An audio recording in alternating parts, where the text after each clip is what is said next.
So I'm going to encourage everybody to put their name, where they're from, into the chat. We're glad that you're here, and we'll be covering a lot of different things today. We're going to be talking about this week at the State House. We're going to be talking about voting in elections. Many of you are interested in kind of the SAVE Act. We also have Laura Lucarelli, who is with us to talk about her campaign, which is the Ohio Ballot Protection Campaign. We're going to do a trial update on those FirstEnergy executives. And then we're going to talk a little about Les Wexner, media and democracy. We also are going to cover the president has a lawsuit against the IRS, so I thought I'd let you know a little bit about that.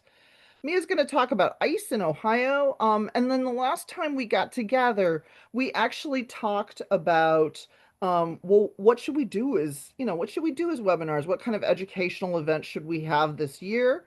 And then I know you all are getting excited about the No Kings event, so we'll talk a little bit about that, and then some other upcoming events. And I just wanted to welcome you all to Coffee with Common Cause. Please throw your name and where you're from into the chat. Looks like we have a good big group today. And with that, I'm going to hand it off. All right, awesome. Well, um, clearly I did not put that picture there. That must be Catherine. Please look at the picture on the right, which shows all the wonderful folks who showed up at a hearing yesterday to speak out against SB 63, which is the a bill to ban ranked choice voting in Ohio. And I really thought it was a wonderful display of citizen activism and involvement. You know, some really well versed folks there. There was one lobbyist who spoke in favor of banning ranked choice voting, and then there was, a whole host of citizen activists speaking, and also others who submitted testimony against banning ranked choice voting. So that bill has passed in the Senate, but it is now in the committee in the House, and they did not vote on it yesterday. So, you know, there we need to continue to push back and correctly identifying this as an attack on home rule because cities, municipalities, and counties and other entities should have the right to experiment and, without the state telling them what kind of democracy they are allowed to have. So there was that. Oh, and Janine is just joining us, who she is pictured in the front row there, and uh, gave excellent testimony along with many others. I'm going to zoom along just because we do have so much to cover. Again, here's another really nice picture of those some of the many citizen activists who came to speak out against banning ranked choice voting. Sorry, that was not yesterday. That was the day before yesterday. Yesterday, Catherine testified against Senate Joint Resolution 6, which is pursuant to having Ohio join the effort to have an Article 5 convention, convention supposedly to institute term limits, but actually there is no way of really limiting what a constitutional convention, an Article 5 convention, what the topics would be. So yeah, again, not just Common Cause, but citizen activists, some of whom are on this call, Andrea, Pierre, Amanda, Janine, Peter Maxwell, all came out and spoke. It was a bit of a wild and wacky hearing. We had some allies who were also arguing against an Article 5 convention who were out of central casting with some tin hats on that were extraordinary. So, in a way, that's good news in the sense that there seemed to be very little interest on the part of the legislators in seriously pursuing this. Is, I think, a polite way of putting it. Most of them left the room. There were sometimes only one or two people there. In any case, Article 5 is something we need to keep our eye on, and Common Cause pays very close attention to it. We put together this one pager, and I just put a kind of a image of the front and back here, because I wanted you to know that we have physical copies of this one-page document. So if you are having some kind of event and you would like copies, you'd like us to mail them, we're happy to do that. I can mail it to you as an individual. I can mail more copies to you. It just explains everything about an Article 5 convention and why it's dangerous and untested and undemocratic, et cetera. So those were two things we wanted to highlight that are, current at the State House. And please go ahead and put any questions in the chat. And then I'm just going to move this forward to Kelly. Morning, everyone. Thanks so much for joining. On the national front, I'm sure you've seen in the news more talk about the SAVE Act. So Congress came back and started circulating different versions of the SAVE Act from previous years, working on documentary proof of citizenship. Unfortunately, this newest version that went through the House, it was passed out of the House, includes not only documentary proof of citizenship when you register to vote, but also the photo ID, proof of photo ID on voting day or through mailing in your ballot. So very problematic procedural hurdles for folks. Citizenship is already a requirement for voting in the United States. We know that so many eligible citizens don't have readily available access to these documents. There's lots of questions about procedures and how boards of elections and election officials would be able to carry these things out. And so, again, we're looking at it coming to a vote at the Senate level. The majority leader did say that you can expect it to come to the floor. And so I will drop a link. We have a couple actions that you can take. You can learn more about it. But one, we have an email action I just dropped in the chat. And then when we send our follow-up, we also have a call your senator action that we can take. But really, we just want to get as many folks as possible to go on the record and come out against this harmful bill that, Brennan Center, for example, estimates that 21 million American citizens don't have readily available access to, walk in and show their documentation of citizenship. So working on pushing back on that front at the national level. Next slide. Here in Ohio, we have an upcoming election in May. Now, if everyone remembers, Senate Bill 293 was passed out of our state house last year, at the end of last year. Governor DeWine reluctantly signed it, and we're moving through with those procedural changes. That it does include closing the window. After Election Day, there was a 4-day window where absentee ballots that were properly postmarked could be received. That is no longer exists. So we want to make sure everyone knows that April 6th is the deadline to register to vote.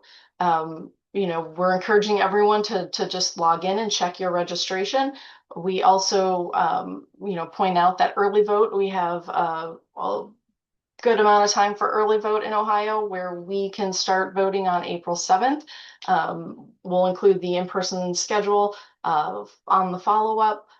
Reminder, everyone needs their unexpired photo ID to vote in person. And again, we encourage you to check your registration. We also have voter education resources that we'll share. There's online messages and graphics that you can circulate in your community. We'd appreciate that because we know that, folks are worried about a lot of the changes, and we want to make sure that everyone has the right information that they need. So we're happy to to support anyone if you have more needs beyond that, we can get you additional information.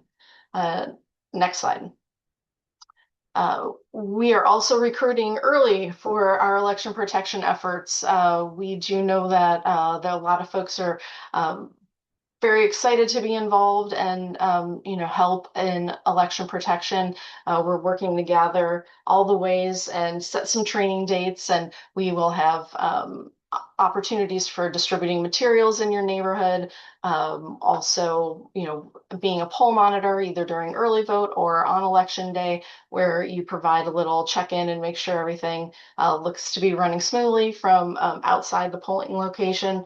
If you're interested in monitoring, attending boards of elections meetings, we have opportunities there. So protectthevote.net is the resource where you'll find, that's the national website for our election protection efforts, where you can sign up and then start receiving specific emails for that area of volunteering. We appreciate you sharing that resource also to anyone you may come across who may be interested in helping. Next slide. Oh, Mia, I think are you muted? Sorry, Peter was saying with the SAVE Act, you're asking for them to contact their senators, correct? Yes, and so I can drop in that resource as well. We have a Make the Call resource that Common Cause supplied. Let's see.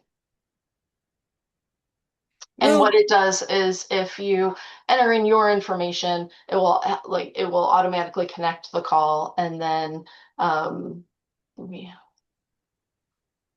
yes, I think you'll probably hear from lots of organizations that we're trying to get, folks to make those calls. Mia, did you want to talk about the upcoming tour? sure.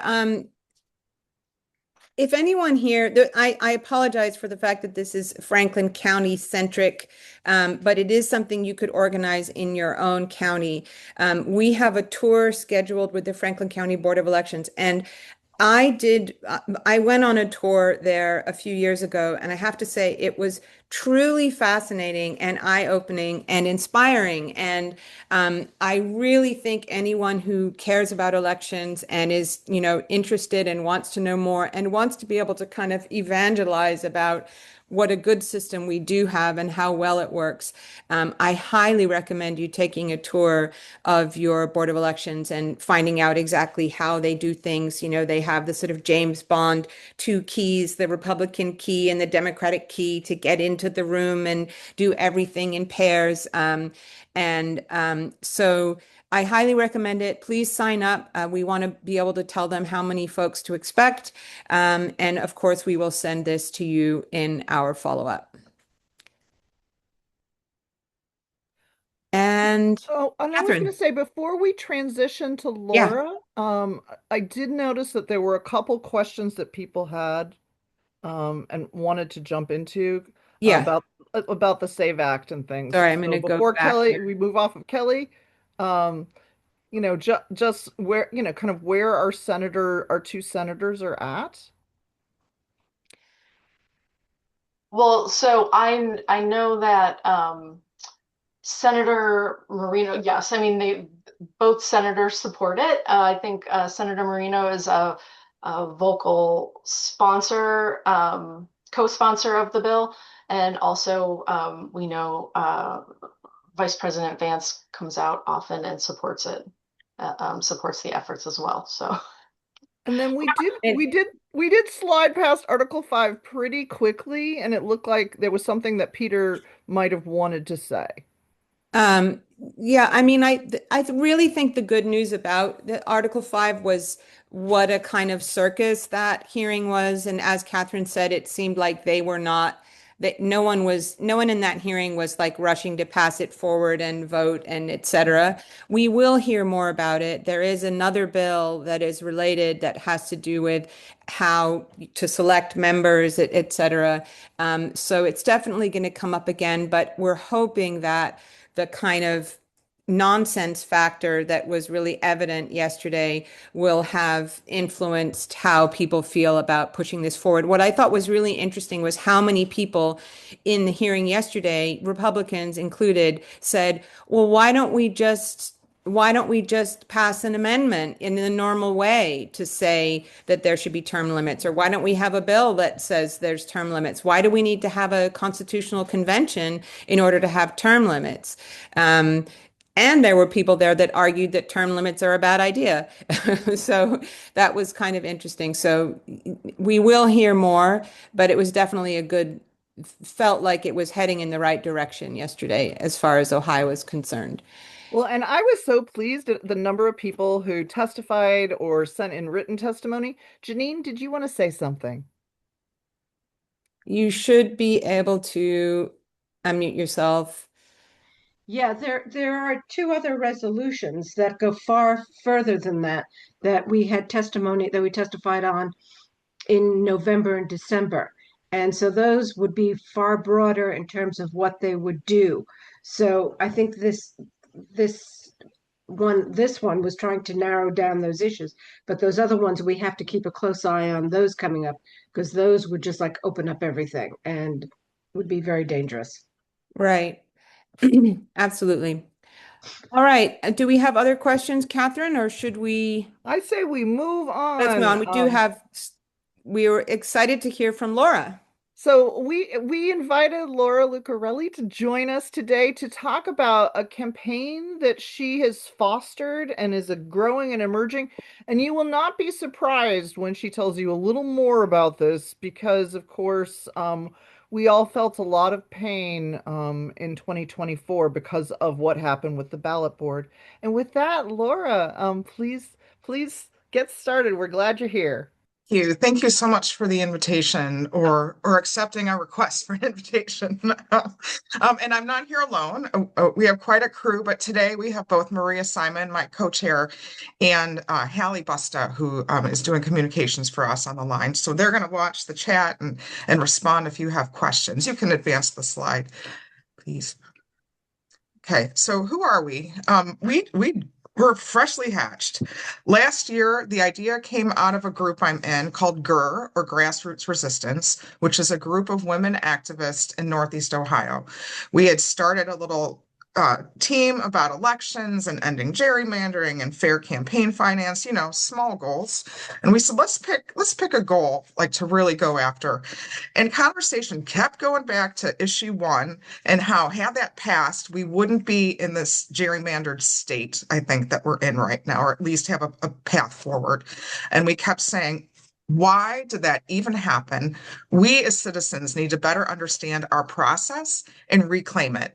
Take it back from politicians. If they're not looking out for our interest, we have the power in Ohio to bring initiatives to the people, and it shouldn't be with political interference. So that's kind of how we got started. Right now, I'd call us in phase one. We're doing education. We're ramping up education. We'll show you there's a couple virtual town halls we're doing in March that we hope you'll sign up for. We are looking for friends, coalition building, partners that we expect to like do a tour and go physically to places throughout the state to do not just virtual but in-person things. And if this sings to you, please reach out to us and say, I would love to host you with my group. I have a great idea. Please, we need all of it. So if now ultimately, once we kind of really get our footing on, we expect to bring a ballot initiative to protect the Citizens Ballot Initiative. So we're trying to better bolster the framework that allows us as citizens to bring something forward so we don't have a ballot board that rewrites language after the petitions have all been circulated and signatures have been written on something that says one thing, and then the ballot board jumps in and decides to confuse voters. So these are the things we want to shore up. You can go to the next slide, please. We are launching a podcast to kind of help with education efforts. It's me and my co-host, retired Judge Patricia Blackman. She's a lot of fun. And over the weekend, we just did our third segment starring none other than Catherine Terser. Thank you again, Catherine, for coming on. We look forward to launching that the first couple days of March. We'll be officially having that available for the public. If there are a lot of people on this line that have been involved in ballot initiatives for years, maybe, hopefully, you feel the same frustration we did at looking at this. If you can think of people that we should highlight on the show, we're talking about successes and failures of ballot initiatives, the process itself, and the players. We'll be interviewing candidates. We've already secured one in a couple weeks with one of the Democratic Secretary of State candidates. So there's a lot of opportunity. I'm really excited about this. Next slide, please. So, beyond issue 1 and what happened there, I want people to understand, and we're continuing to do research. And one of the things I'm going to ask on our final slide is we need more people to help with the research and writing up kind of what happened that then becomes the basis of our education efforts, our website content, the social. People need to understand that issue 1 wasn't a one-off. There are other things that have happened where politicians in our state have kind of taken upon themselves to thwart the people's will, which is not cool at all. And we've lost out. There are things that could have helped public health that have not gone forward. There's a whole number of justice things that just are stalled or waiting, and we hope they do come to the voters, but there's some serious delays happening that need to be brought to people's attention. Next slide, please. So kind of end on, we would love for you to follow along with us, get involved. We have a QR code here, and I think Hallie's going to pop a couple of links in here that you can go and follow our Facebook page. We actually have a Facebook group that has decent following, and then we realized we should have done a Facebook group, which is a Facebook page, which is a little more public. So if you're in front of your computer right now and don't mind going to that page and liking it and sharing it with your friends, that would be a huge favor for us. Thank you. But we are would love to continue building this quickly, because right now we're a group of passionate Northeast Ohio women. We need to get statewide, because we do so much virtually. This is a virtual world. It will be very easy for us to connect you right into our web. We have 3 very active teams. We have a marketing and communication team that does website and socials and all the fun around that. We have an outreach team that will be identifying who are partners and people that will help kind of co-host events with us and get the word out. And we also have that research team that I mentioned that's just helping us understand what has happened locally and nationally to help tell the story. So if any of that sings to you, or if there's something I didn't say that you're like, yeah, you can use me for my very special skills, please do reach out. That is all we had prepared for today. I hope that helps. I hope that helps that we really care about our future, and we're hoping to make Ohio a better environment for citizen ballot initiatives. Awesome. Thank you so much. Janine had a question, which is, how do you plan to protect language on the ballot? So we have a very early draft of things. So those of you that have been involved in ballot initiatives have more experience than I do, first of all, but there's quite a process of creating the language that would actually go into the Constitution itself. So like I said, we have a very early draft, so it's not yet ready to run up for election. But one of the things we're considering is taking the timeline, because right now you apply to the AG with 1,000 signatures. They say, okay, you can proceed. And then they say, go ahead and get your, and then there's a stop at the board, the ballot board, that they make sure there's only one subject, not 2 subjects. Then you run and get your hundreds of thousands of signatures. So the current process is, after those signatures then have been submitted to the state, they can go in and set the language that goes on the ballot itself. So even though the language on the petition is essentially what would go into law, into the Constitution, the ballot board still has this ability to change things kind of on the back end. So one of our ideas is let's pull that up in the timeline, that kind of all at once when you submit, the initial paperwork and they say, yep, the title is fair and accurate. That language, we hope, will become what helps inform what's on the ballot itself. So we're trying to like change the timeline where, as things build momentum, it's not up to the politicians to try to change the course of things. I hope that answers your question. Among other things. There are many other things we can do. And so we're kind of going through a bullet list. And part of us doing this outreach and getting to talk to people is figuring out kind of where people understand the pain points are, so we can really center on something that is winnable, if that makes sense. If we make it too complicated, we understand that might overwhelm. And of course, if we're going to change, we want the change to be as flawless as possible, if that makes sense. Yeah. Bill, did you have a question? I think you should be able to unmute. Sorry, just an accident. Oh, okay, no worries. All right, very good. We're gonna soldier on just because we do have so much to cover, and I'm gonna turn this over to Catherine. And thank you so much, Laura. Um, Back into the fray.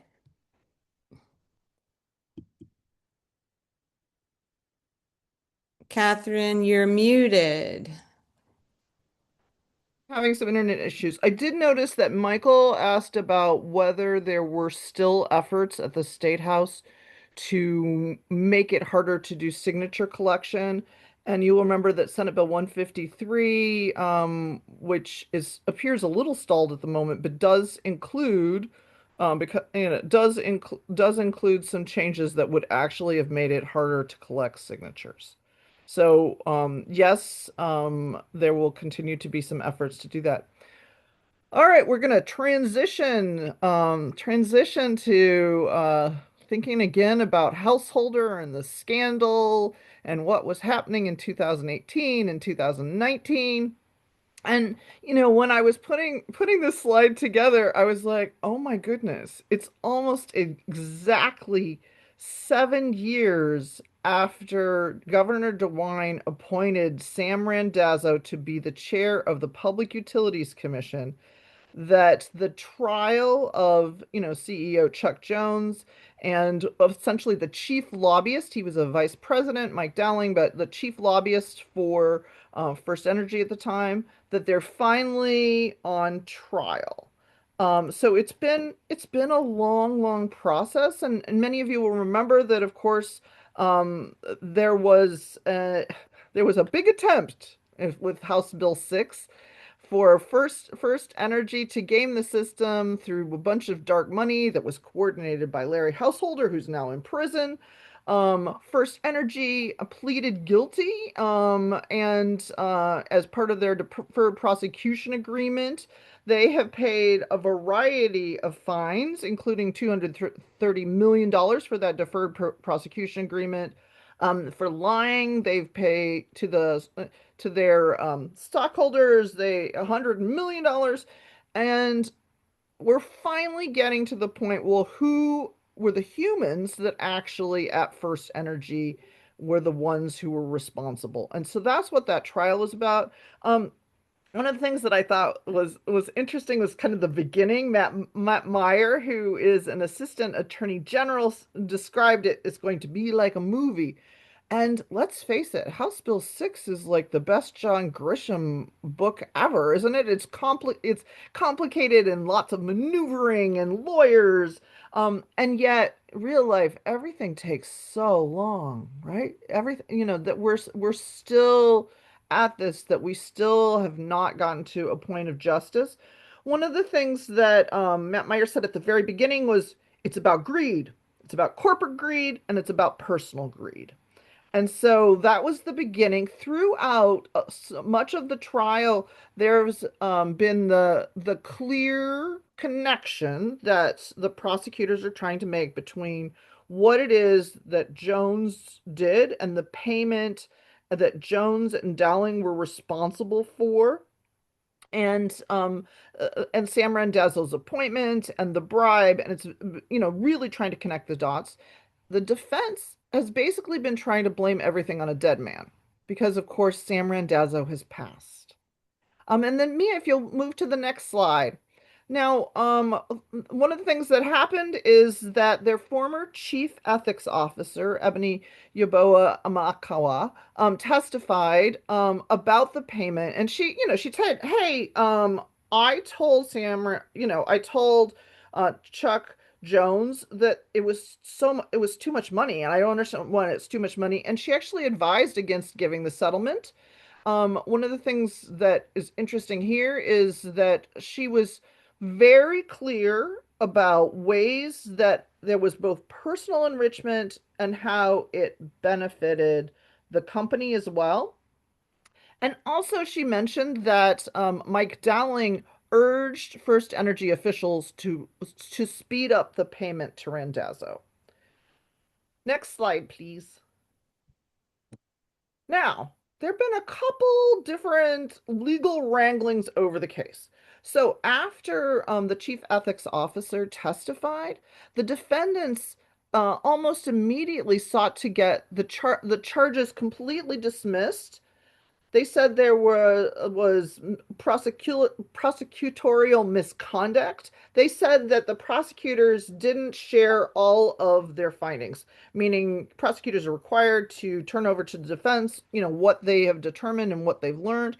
The prosecutors said that of the 62 witnesses they interviewed, they turned everything over but three, but it did include information of an interview with that ethics officer. So this may turn a completely different directions. Now, in the resources, I provided a bunch of different things to read. So if you want to take a deep dive, I would. The other thing to know is that there was this other argument going on where the judge fortunately has created this is kind of Zoom meeting link just like this where you can actually go and you can watch the trial, which I think is super cool. Um, but what but the challenge with that in that media participation order, which laid out, hey, how we have more access certainly than we did to the householder Borges trial. Um, one of the things that happened is that the judge was trying to stop things like some pictures, and a couple other ways where essentially it was making it harder for reporters. And at this point, that the Ohio Supreme Court stood up for the public, stood up for our right to know, and so that was the other thing. So things are progressing in those trials, but it is worth watching to see whether, in fact, it will actually end up being dismissed. And with that, any questions or anything that I need to give a little more information about? There's no questions in the chat right All now. right. It goes on and on. It is like that continuing saga. Speaking of continuing sagas, many of us have been paying attention to the Epstein files. It has hit a little bit closer to home, of course, because of Les Wexner. Yesterday, he was deposed in Ohio. You'll remember that he is fairly elderly at this point. He did put out a public statement essentially saying, I had no idea. One of the things that I did think that was interesting to bring up were all of the different candidates who've been in this kind of mad dash to basically distance themselves and give contributions, for example, that they've received to charity. One of the things that's also interesting is that Les Wexner and his wife Abigail have given campaign contributions for years and years and years, and they give it to Republicans, they give it to Democrats, depending on how, shall we say, liberal they are. Abigail Wexner gives as opposed to Les Wexner. So one of the things that is interesting is it's highlighted just how deeply entrenched that Wexner money is in Ohio politics. And with that, if you're willing to move Yeah. to the next slide. I just was going to comment that, Les Wexner saying he didn't really know Epstein very well was has one of the most absurd statements that, anyway. Crazy. Crazy. And then I did think, while we're talking about kind of all things democracy and what's going on, we always need to be thinking about kind of median democracy. And of course, the Washington Post laid off, 300 journalists at the beginning of the month, and you know, uh, things like every single photographer. And when we think about, their logo, democracy dies in darkness, the fewer local reporters, the fewer specialized reporters, it's just incredibly, incredibly painful to think about, you know, this respected newspaper making these changes and what that actually means for kind of access to information. And all of us can think back to Watergate and what they've meant to all of us over the years. I also wanted to highlight, that Stephen Colbert said, "Hey, I did this interview with James Tallarico, now who's a son is running for U.S. Senate from Texas, and that CBS, so Paramount would be the company, essentially said, "Hey, you can't actually have this on because of equal time." That equal time rule, but from the Federal Elections Commission, is not something that has affected this kind of talk shows. But of course, if the Federal Elections Commission is pushing on that, that could be a change that would make it much harder for these talk shows to actually be able to do interviews, to get good information out there, etc. What is interesting is CBS is now denying that they blocked the interview. Mhm. And much like, watching what happens with our news programs, the talk shows that make the news digestible for wide swaths of Americans are also worth watching. Um, and obviously the kind of thing that is a real challenge. And so as we come together and think about how we can support kind of our media landscape and access to information, we'll try to provide as much information as we can and ways to take action. For these, not a lot of ways to take action, but I think we should absolutely pay attention. Bill Davis noticed that the equal time argument, he thought it was thrown out with the fairness doctrine. Yes. So this is the other thing. Some of the rules that were in place that made good sense, like the equal time rule, was used in a way that basically created equal time at one point. But this is taking a rule that was in place and twisting it, which is a real, we're just living in a time period that is incredibly challenging that way. And Catherine, so, Mia, if you want to move on to the next one. before we move on, Yes. Michael Barron had a question that related more back to the FirstEnergy, and he asks, "Is there a fresh John Husted angle in the trial?" And I did see a article yesterday. Um, is there a John Husted angle in the? So the thing that is challenging is, yes, there was an article yesterday about how John Husted essentially saw Sam Randazzo right before House Bill 6 was introduced. What is clear is that Husted really took point on Randazzo's being selected to be on the PUCO. He, it's very clear that there are close ties between Senator Husted, who was, lieutenant governor. Whether that will lead to any legal action is not clear. Husted is actually on the defendant's list of witnesses that they might call. So we should be watching what happens with John Husted. It's not clear.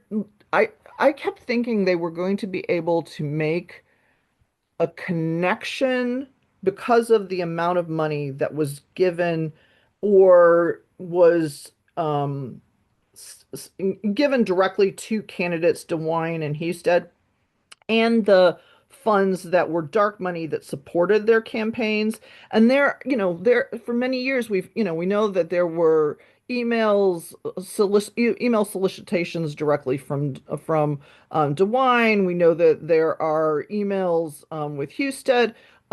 It's at this point, it's not clear that there will be actual, we'll say, legal accountability, but I think more people are paying attention to, okay, we have the decision makers like Householder, and you have the decision makers like the FirstEnergy folks, and you have Sam Randazzo, and then you can't completely take the governor out of the equation. You can't completely take the lieutenant governor out of the equation. And there's a lot of evidence and a lot of dark money swirling around that 2018 election, and the decisions that came about in 2019.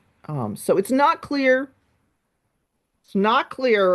what'll happen next, but I think it's like unveiling an onion, like peeling the layers of the onion. We're getting more and more information, and what I end up worrying about is that there's so many details and there's so many dots, and the scheme was complicated intentionally, and then uncovering the scheme is incredibly complicated.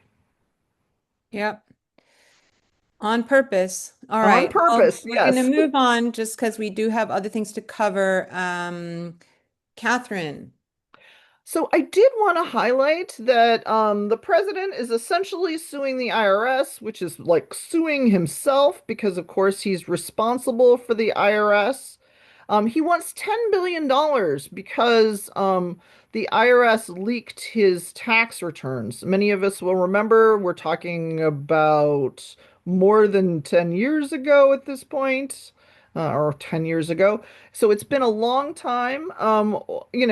One of the things he even said at a press gaggle is, I'm supposed to work out a settlement with myself.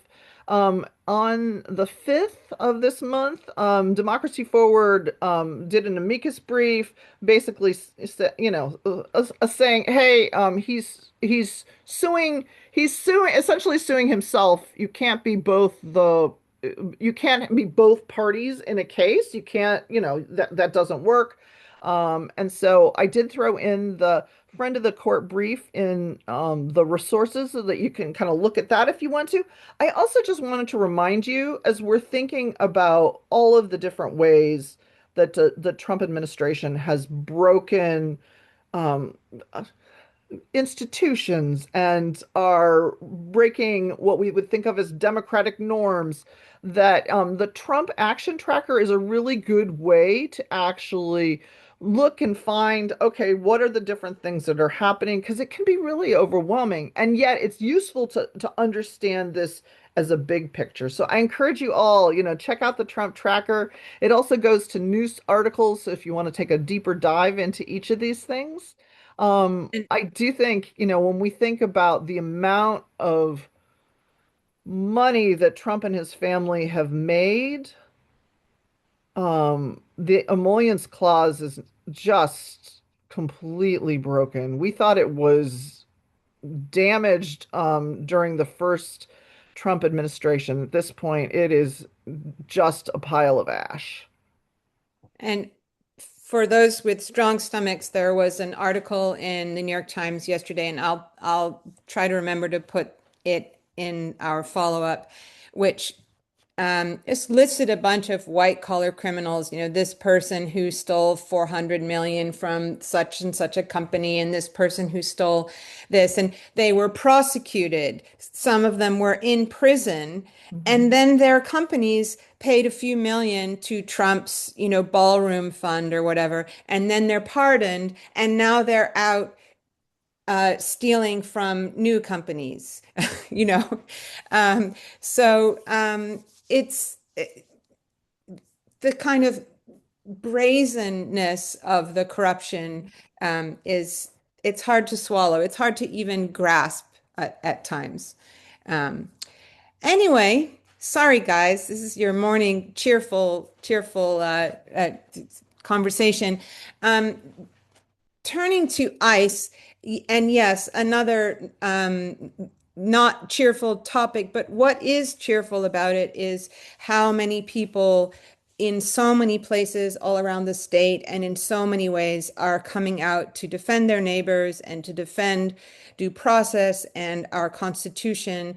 We had a wonderful event in Columbus that was a kind of companion event to the big strike and boycott that happened in Minneapolis, where we came together and, hundreds of us filled a church and we had some wonderful speakers. And we did this in conjunction with the SEIU union. And, that was a great event. And there are many more kind of anti-ice things happening all across the state. Of course, we've had a lot of attention on Springfield when the temporary protection order for Haitians was going to be expiring. There was a huge worry that there was going to be a big ice surge and that Haitians who were here under that TPS were going to be deported and perhaps their American citizen children would be left behind. And then that was stayed and that is still, that was appealed. So we're waiting for a judgment on what is going to happen with the temporary protected status for Haitians coming up. But meanwhile, there were bomb threats in Haiti. There are all kinds of things going on. So I just pulled together a few articles about Springfield that you might be interested in, including one that's about all the organizing and all the activity that has gone into helping to protect Haitians and support them because, of course, they have been enormously beneficial to Springfield in terms of boosting their economy, et cetera. There was an article in the Dispatch just a couple of days ago about that. So there's a section there about Springfield.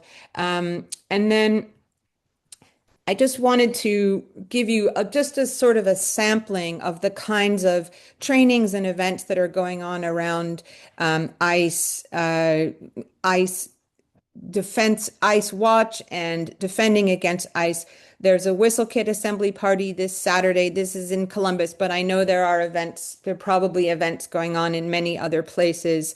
If you're in the Central Ohio area, you're very much welcome to attend that. They're putting together kits that are in Spanish and Haitian Creole for community organizations that have requested them.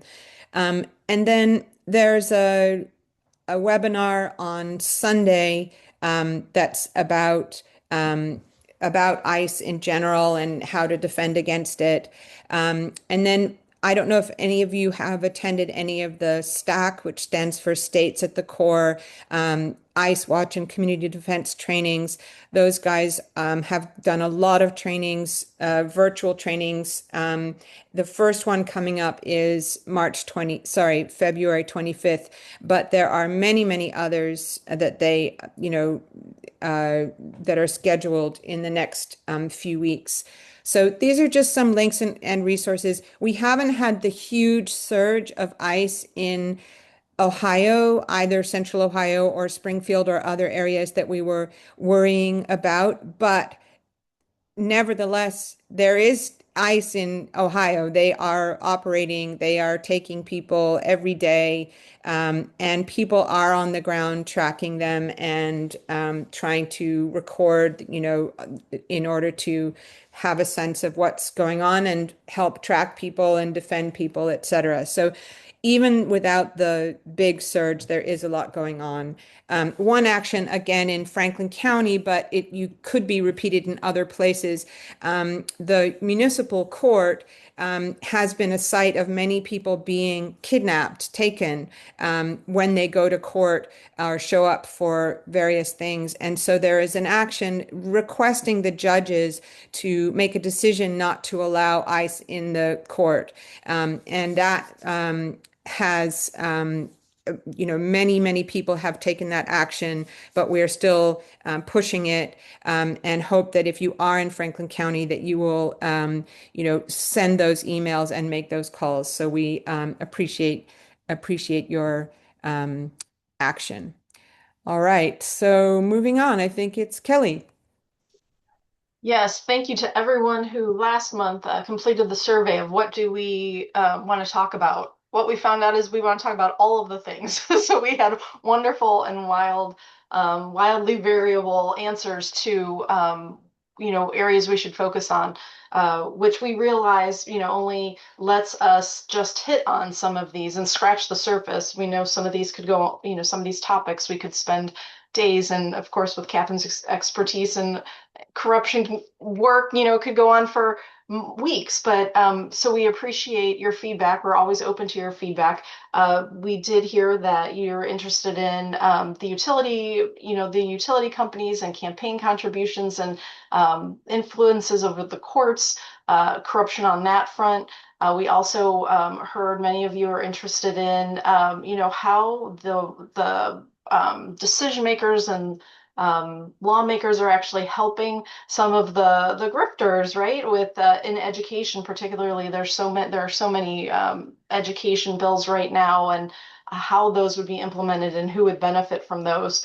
And also just generally shoring up democracy, right? And so talking more about Citizens United and the Electoral College, and to Catherine's point, the media landscape and how it's changing and how our news is being delivered to us. So really, we appreciate all the feedback, and we are going to do our best, as we tried with this coffee, to work in some of these other topics of democracy. So thanks so much for your feedback. Yes, more digging down into depressing things, but we've got to give them some light and some sunshine so people know what's going on. So I did want to just let people know that the next No Kings event is scheduled for March 28th. That's a Saturday. The map at nokings.org is live. I'm hoping and assuming that it has many more dots on it than it did yesterday when I took a screenshot of this picture, and there will be more and more dots as we get closer to the date. Yes, it's good to have big events, but what we've been finding out is it's also really good to have events where people are, so you can see that in your community, yes, even in your small, rural, very red community, there are people that are protesting against what is happening in our country. And you can even coordinate them. So you have the smaller events in the morning and the early afternoon, and you have a big event in a larger metropolitan area later in the day. So we definitely encourage people. It doesn't have to be a big fancy thing. You can go on the map, and there's a place for you to say that you're going to host, and you sign up to host, and then just get out there with your signs. It doesn't have to be anything complicated. So we hope that you all participate in this next event where, we try to really show that the majority of Americans, the majority of people do not want our Constitution to be destroyed. They do not want democracy to be undermined. So we've got a month and a bit to work towards that. And then just letting you guys know about a few upcoming events. So we've got a Saturday one there's Athens has its No Kings event there. So yes, you can do No Kings anywhere in Ohio. Just a list of a few things coming up. Tuesdays and Thursdays, Common Cause National has a phone bank. That's every week. and they make calls to volunteers to ask them to, they make calls to constituents to ask them to call their senators and other things like that. So that's an interesting thing to check out. We definitely wanted to let you know about the documenters. Again, it's Central Ohio. Apologies, there are already documenter groups in other parts of the state. And they're having a training to set up the Columbus one this Saturday. And once you do the training, then you take a quiz and you get on their roster, and then you can be paid to go and attend meetings such as city councils, school boards, other kind of local government kinds of meetings in order to take notes. And that ends up being the basis for like a news bureau that has local news that includes really on the ground information about local government and things that affect the community. So we highly recommend getting involved with your local documenters group. I believe that there's already documenters established in Cleveland, Akron, Dayton.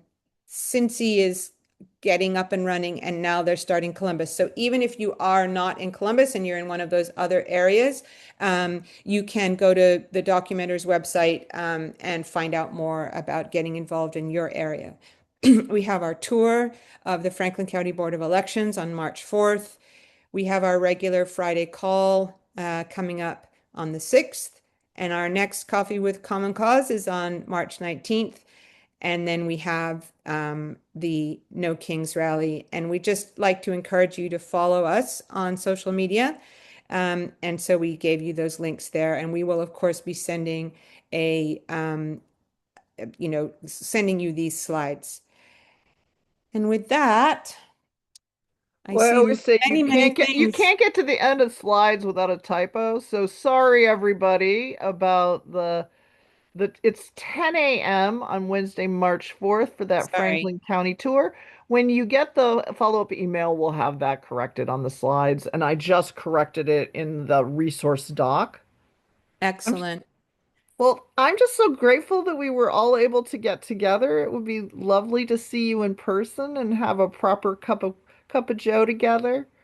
Oh, and Um, Michael Barron points out that we skipped on our slides the Fair District Democracy Huddle, which is going to be about Sunshine Week. That's important too. We'll definitely add that in. Well, Sorry. and I love Sunshine Week. There's something about, talking about open government and the challenges. And so that huddle is going to be really fun because we have Randy Ludlow who is a retired reporter and he always describes himself as an old-fashioned muckraker and I always think he has really really good ideas. We also have an environmental reporter, and then Gary Daniels, that many of you will know from ACLU, Ohio, just talking about all of the details. And I did think, Peter Maxwell was talking about voter registration, and I do think, one of the things that we can all be thinking about is registering folks and getting into the spirit of getting people on those rolls, highlighting the new rules. I'm just really pleased that we're in this together, and there are lots of different ways to take action, and I hope to see you all at all sorts of different No Kings events. And Wenda just put an interesting um, link to vote where you rent. We will check that out and take a look at that. Thank you all so much. It's just amazing to get together with a group of people who are so engaged and knowledgeable and who are paying attention. That's really the only cure for what ails us is that these folks are doing these bad things and folks aren't paying attention. We got to pay attention and get outraged and, take action. So we really appreciate you so much. A big thank you. Thank you, Common Cause. And thank you to Laura for joining us, because we definitely need to do something about that ballot board. We sure do. Thank you guys. We'll send a follow-up. Bye, everybody. Have a good Bye-bye. day.